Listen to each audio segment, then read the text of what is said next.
मुंबईला रात्री पावसानं झोडपून काढलं. हिंदमाता परिसरात पाणी साचलेलं पाहायला मिळालं. हिंदमाता थिएटर परिसर पाण्याखाली गेला होता, तर पार्किंगमधल्या गाड्या अर्ध्या पाण्यात होत्या. माटुंगा, दादर आणि परळ भागातही पाणी साचल्याचं चित्र पाहायला मिळालं. पाणी साचल्यामुळे वाहतुकीला अडथळा निर्माण झाला. मुंबईसह उपनगरात काल जोरदार पाऊस झाला. अंधेरी, जोगेश्वरी आणि बोरिवली भागात पावसाच्या सरी कोसळल्या. मीरा भाईंदरमध्ये काल संध्याकाळी जोरदार पाऊस झाला. काश्मीरा परिसरातही विजेच्या कडकडाटासह पावसानं हजेरी लावली. यावेळी मनपाच्या नालेसफाईची पोलखोल झाली. भाईंदर पूर्वेच्या केविन रोड परिसरात रस्त्यावर पाणी तुंबलं होतं.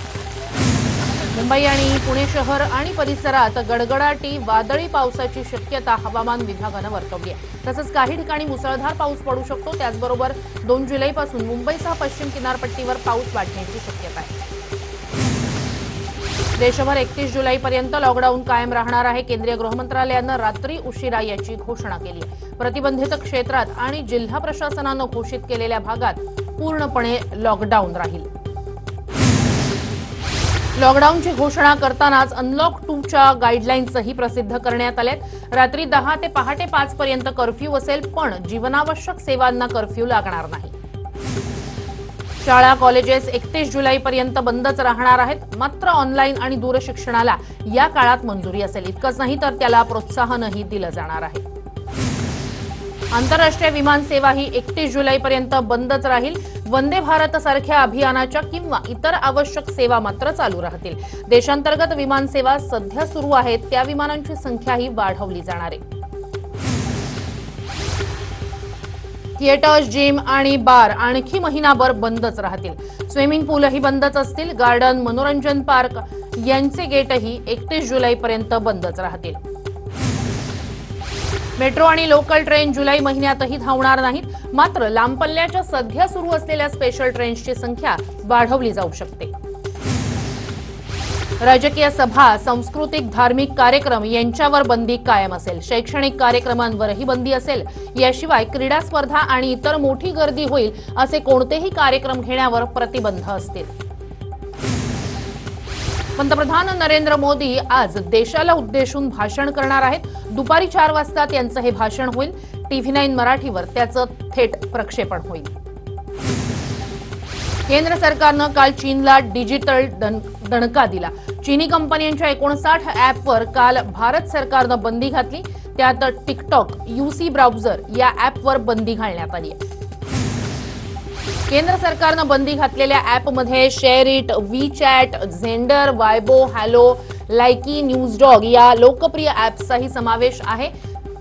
तर विगो व्हिडिओ, VMate, कॅमस्कॅनर हे ॲपही केंद्र सरकारच्या नजरेतून सुटले नाहीत. भारताचं सार्वभौमत्व, भारताचं संरक्षण आणि अखंडता या ॲपमुळे धोक्यात येते असा ठपका केंद्र सरकारनं ठेवलाय. देशच नव्हे तर नागरिकांनाही या ॲपचा धोका असल्याचं केंद्रानं म्हटलंय. भारत चीन दरम्यानच्या तणावाच्या पार्श्वभूमीवर आज कमांडर स्तरावर तिसऱ्यांदा चर्चा होणार आहे. डेप्सांग, गलवान, पँगॉंग, हॉटस्प्रिंग या भागात चीनच्या सैन्याची घुसखोरी कायम आहे. भारताकडून कमांडर हरिंदर सिंग हे चर्चेत भाग घेतील. समुद्रातही भारतानं गस्त आता वाढवलेली आहे.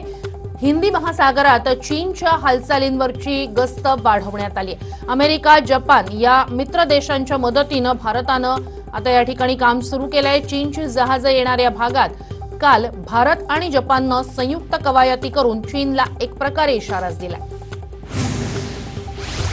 फ्रान्सकडून भारताला जुलै अखेरीस राफेल लढाऊ विमानं मिळणार आहेत. मे महिन्यातच ती मिळणार होती, पण कोरोनाच्या संकटामुळे डिलिव्हरी लांबली.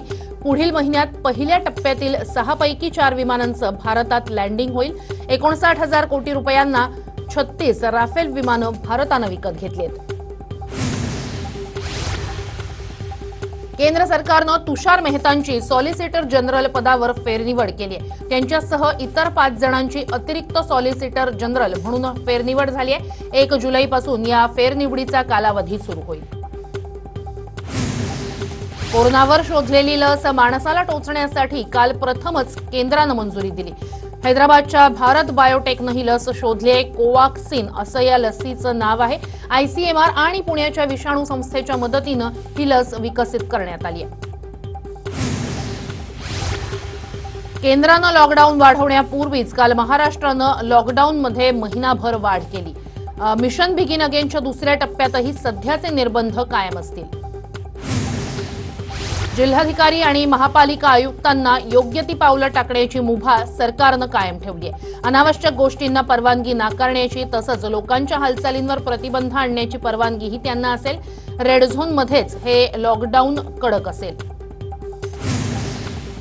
महाराष्ट्रात काल 5257 नव्या रुग्णांची भर पडली। यामुळे एकूण रुग्णसंख्या 1,69,883 वर गेली आहे। काल संध्याकाळी 7 पर्यंतच्या 24 तासात 181 रुग्णांचा मृत्यू झाल्याची माहिती सरकारनं दिली आहे। कारणाशिवाय रस्त्यांवर उतरलेल्या 16,291 वाहनं काल मुंबई पोलिसांनी जप्त केली। 28 जूनलाही 7,075 वाहनांवर कारवाई करण्यात आली होती, ती जप्त करण्यात आली होती। मुंबई पोलिसांनी जप्त केलेल्या वाहनांमध्ये 474 तीनचाकी, 295 टॅक्सी, 1,601 खासगी गाड्यांचा समावेश आहे। 6,241 दुचाकीही पोलिसांनी जप्त केल्या। वाहतूक पोलिसांच्या अचानक कारवाईनं काल मुंबईचे रस्ते तुंबले होते। कालच्या बडग्यामुळे आज काही बदल दिसेल असं वाटतंय। संजय निरुपम यांनी सरकारवर निशाणा साधत रात्रीतून कोणता आदेश जारी झाला असा सवाल केलाय।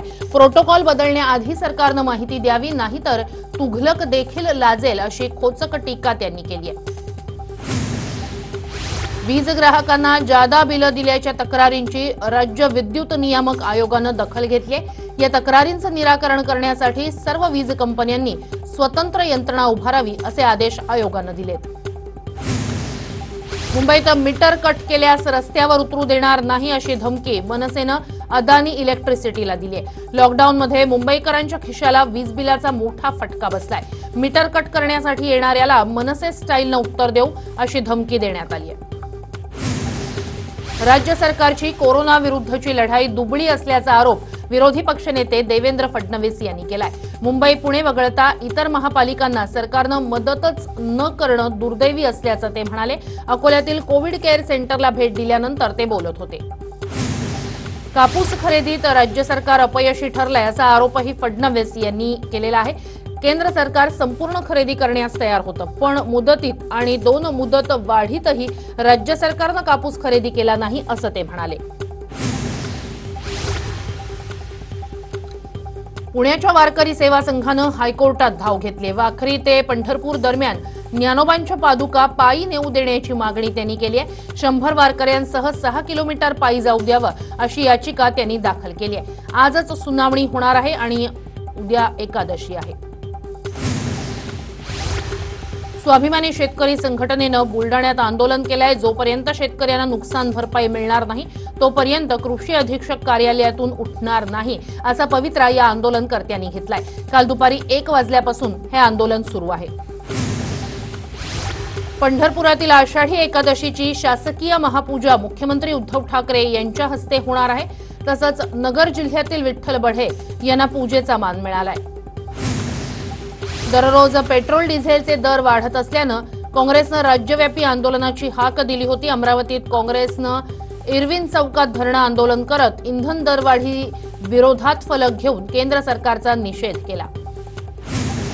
साताऱ्यातही काँग्रेसनं आंदोलन केलं। माजी मुख्यमंत्री पृथ्वीराज चव्हाण यांनी केंद्र सरकारवर टीका करत पेट्रोल आणि डिझेल दरवाढ म्हणजे जिझिया कर असल्याचा टोला लगावला। नांदेडमध्ये परवानगी नसतानाही काँग्रेसनं जिल्हाधिकारी कार्यालयासमोर इंधन दरवाढी विरोधात आंदोलन केलं। विशेष म्हणजे पालकमंत्री अशोक चव्हाण यांनी देखील काही क्षणांसाठी यात सहभाग नोंदवला। वाढत्या इंधन दरवाढी विरोधात धुळे जिल्हा काँग्रेसनं शहरातील क्युमाइन क्लब इथं धरणं आंदोलन केलं। यावेळी काँग्रेसच्या कार्यकर्त्यांनी सोशल डिस्टन्सिंगचं पालन न केल्याचं दिसून आलं। पेट्रोल डिझेल दरवाढीच्या निषेधार्थ वाशिम जिल्हा काँग्रेसच्या वतीनं वाशिमच्या प्रांताधिकारी कार्यालयासमोर धरणं आंदोलन करण्यात आलं। नागपूरमधील शासकीय वैद्यकीय महाविद्यालयातील Platina project plasma therapy trial केंद्राचं मुख्यमंत्री उद्धव ठाकरेंनी उद्घाटन केलं। हे जगातील सर्वात मोठं प्लाझ्मा थेरपी ट्रायल केंद्र आहे असा दावा मुख्यमंत्र्यांनी केला। तसंच प्लाझ्मा दान करण्याचं आवाहनही त्यांनी केलं।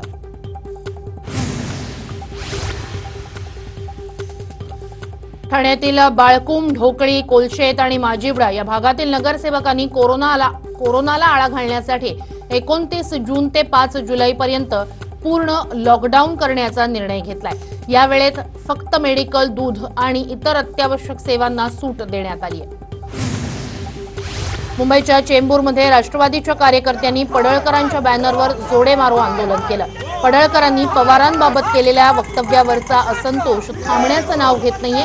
सोशल डिस्टन्सिंग पाळून आणि तोंडाला मास्क लावून हे आंदोलन करण्यात आलं।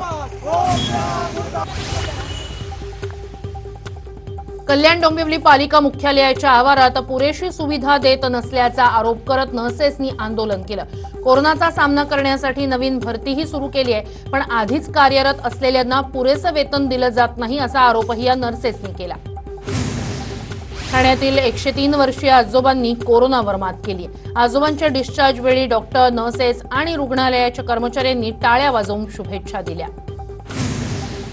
दिल्लीत 24 तासात 2084 नवे रुग्ण नोंदवले गेले, त्यामुळे कोरोनाबाधितांचा आकडा 85,000वर पोहोचलाय। दिल्लीतील कोरोनाबाधितांच्या संख्येत घट झाल्याचं सांगण्यात येत आहे। भारत आणि चीनच्या सीमावादावरून आम्ही भाजपसोबत असल्याचं बसपा अध्यक्षा मायावती यांनी सांगितलंय। तसंच भाजप आणि काँग्रेसमध्ये सुरू असलेले आरोप प्रत्यारोप देशहिताचे नाही असंही त्या म्हणाल्या। आरोग्य विमा कंपन्या लवकरच कोरोनाबाबत विशेष कोविड-19 स्टँडर्ड हेल्थ पॉलिसी आणणार आहेत। इन्शुरन्स रेग्युलेटर आणि इन्शुरन्स रेग्युलेटरी अँड डेव्हलपमेंट अथॉरिटीनं अटींसह याला मंजुरी दिली आहे। भारतीय डाक विभागात बंपर वेकेन्सी आहे, यासाठी 10वी पास तरुण देखील फॉर्म भरू शकणार आहेत। भारतीय डाक विभागात 1000 पदांसाठी भरती निघाली आहे। देशातील कोरोनाबाधितांची संख्या 5.5 लाखांच्या पुढे गेली आहे। 3 दिवसांपूर्वी हा आकडा 5 लाखांच्या पुढे गेला होता। देशात पहिले 50,000 रुग्ण होण्यास 97 दिवस लागले होते। आता दर 3 दिवसात 50,000 रुग्णांची वाढ होते। ठाणे शहरातील काही भागात कडक लॉकडाऊन असेल, मात्र 1 ते 11 जुलैपर्यंतच हा लॉकडाऊन राहील। पालिका आणि पोलीस आयुक्तांच्या बैठकीत काल हा निर्णय घेण्यात आला। भिवंडी महापालिकेचे आयुक्त डॉक्टर पंकज आसिया यांनी कोरोनाच्या प्रादुर्भावावर नियंत्रण मिळवण्यासाठी ॲक्शन प्लॅन तयार केलाय। दररोज 300 मोफत चाचण्या करण्यात येणार आहेत। आठवडाभरात 2000 बेड वाढवले जाणार आहेत। औरंगाबादच्या एमआयडीसीत 8 दिवसांचा कर्फ्यू घोषित करण्यात आलाय। कोरोना नियंत्रणात आला नाही तर शहरातही कर्फ्यू लावण्याची तयारी जिल्हाधिकाऱ्यांनी दर्शवली आहे। पुण्यातील वारजे भागात कोरोना रुग्णांची संख्या वाढतेय। शिवणे, उत्तमनगर भागात जनता कर्फ्यू पाळण्यात आलाय। राज्यात काल कोरोनाचे 5257 नवे रुग्ण नोंदवले गेले, त्यामुळे एकूण कोरोनाबाधितांची संख्या 1,69,883 वर गेली आहे। 2385 रुग्णांना काल डिस्चार्ज देण्यात आला। दिवसभरात 181 कोरोनाबाधित रुग्णांचा मृत्यू झाला। मुंबईत काल दिवसभरात 1236 जणांना कोरोनाची लागण झाली, त्यामुळे मुंबईतील कोरोना रुग्णांची संख्या 76,765 वर गेली आहे। नाशिक शहरासह जिल्ह्याभरात काल कोरोनाचे 182 नवे रुग्ण नोंदवले गेले, तर काल 9 जणांचा मृत्यू झाला। नवी मुंबईत काल तब्बल कोरोनाचे 227 नवे रुग्ण आढळून आले, तर 102 जणांनी कोरोनावर मात केली, दोघांचा मृत्यू झाला। धारावीत कोरोनाचे 17 नवे रुग्ण नोंदवले गेले। धारावीतील कोरोनाबाधितांचा आकडा 2262 वर गेलाय। दादरमध्ये काल कोरोनाचे 12 नवे रुग्ण आढळून आले, त्यामुळे दादरमधील कोरोनाबाधितांची संख्या 832 वर गेली आहे। माहीममध्येही काल कोरोनाचे 22 नवे रुग्ण आढळले, त्यामुळे इथली कोरोनाबाधितांची संख्या 1092 वर गेली आहे।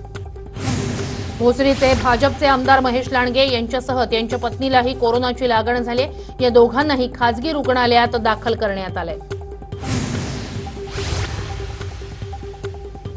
मुंबईत 3 वॉर्डात रुग्णवाढीचा दर 1% कमी झालाय। रुग्ण दुप्पट होण्याचा कालावधीही 125 दिवसांवर गेलाय। मीरा भाईंदरमध्ये 68% रुग्ण बरे झालेत। काल दिवसभरात 168 रुग्ण बरे होऊन घरी परतले, त्यामुळे रुग्ण बरे होण्याची टक्केवारी वाढतेय। मास्क न वापरल्यास 1000 रुपये दंड भरण्याचे आदेश मुंबई महापालिका प्रशासनाकडून देण्यात आले। घाटकोपर परिसरात मुंबईतील मनपाचं पहिलं ऑक्सिजन सेंटर सुरू झालंय। 50 बेड्सचं हे रुग्णालय अतिगंभीर रुग्णांवर उपचारासाठी सज्ज आहे। औरंगाबाद शहरात अँटीजन कोरोना टेस्ट होणार आहे। महापालिकेनं 2 लाख टेस्ट किटची मागणी केली आहे। या टेस्टमुळे अर्ध्या तासात रिपोर्ट मिळणार आहेत। वसई विरार महापालिकेतील लोकप्रतिनिधींचा कार्यकाळ संपुष्टात आल्यानं आजपासून पालिकेवर प्रशासकीय राजवट लागू झाली आहे। ठाणे महापौर वर्षा मॅरेथॉन स्पर्धा यावर्षी रद्द करण्यात आली आहे। कोरोनाच्या पार्श्वभूमीवर स्पर्धा रद्द करावी लागत असल्याची घोषणा महापौर नरेश म्हस्के यांनी केली आहे। मुंबईच्या सायबर सेलनं 20 चित्रपट आणि बोगस वेबसाईटची नावं जाहीर केली आहेत। या वेब सिरीज आणि चित्रपट डाउनलोड केल्यास सगळी माहिती हॅकर्सना जाईल असा इशारा देण्यात आलाय। उधारीच्या पैशाच्या वादातून अपहरण करून मारहाण करत एका तरुणाला पेट्रोल पंपावर जिवंत जाळण्याची धमकी देण्याची धक्कादायक घटना नागपुरात घडली आहे। सोयाबीनच्या बोगस बियाणांप्रकरणी नांदेडमध्ये पहिला गुन्हा दाखल झालाय। इंदोरच्या ईगल सीड्स अँड बायोटेक या कंपनीविरोधात गुन्हा दाखल करण्यात आला। डोंबिवलीत महावितरणच्या कार्यालयाबाहेर नागरिकांनी गोंधळ घालत बिल कमी करण्याची मागणी केली। मराठा क्रांती ठोक मोर्चाकडून आत्मबलिदान आंदोलनाची घोषणा करण्यात आली। काकासाहेब शिंदे यांच्या स्मृतीस्थळावरून हे आंदोलन केलं जाणार आहे। सांगलीच्या तासगाव तालुक्यात तुफान पाऊस झालाय। नदी नाले ओसंडून वाहू लागले। अहमदनगरमध्ये झालेल्या मुसळधार पावसानं नगर पुणे महामार्ग जलमय झाला। यावेळी रस्त्यावर मोठ्या प्रमाणात पाणी साचल्याचं पाहायला मिळालं। कोरोना काळात राजकारण करू नये, तुम्हीही 5 वर्ष सरकारमध्ये होता असं गृहमंत्री अनिल देशमुख यांनी फडणवीसांच्या गंभीर आरोपांवर वक्तव्य केलं। ही वेळ सहकार्याची आहे, राजकारणाची नाही असंही ते म्हणाले। कोरोनाच्या तयारी आणि खरेदीत भ्रष्टाचार होत असल्याचा आरोप गृहमंत्र्यांनी फेटाळला। अनलॉक 2 म्हणजे काय ते त्याचा सुस्पष्ट खुलासा झालाच पाहिजे अशी मागणी विरोधी पक्षनेते देवेंद्र फडणवीस यांनी केली आहे। महाराष्ट्र सरकारने 31 जुलैपर्यंत लॉकडाऊन वाढणार असल्याची घोषणा केली। त्यानंतर ट्विट करून फडणवीस यांनी अनलॉक 2 म्हणजे काय याचा सुस्पष्ट खुलासा करावा अशी मागणी केली आहे। अकोला जिल्ह्यात कोरोनाचे दिवसभरात 26 नवे रुग्ण नोंदवले गेले। जिल्ह्यातील रुग्णसंख्या 1536 झाली आहे। रायगड जिल्ह्यात 24 तासात तब्बल 234 कोरोनाचे नवे रुग्ण नोंदवले गेले। जिल्ह्यातील कोरोनाबाधितांची संख्या 3683 वर पोहोचली। पुणे शहरात काल दिवसभरात नव्यानं 617 नवे रुग्ण नोंदवले गेले। एकूण कोरोनाबाधितांची संख्या 16742 वर पोहोचली।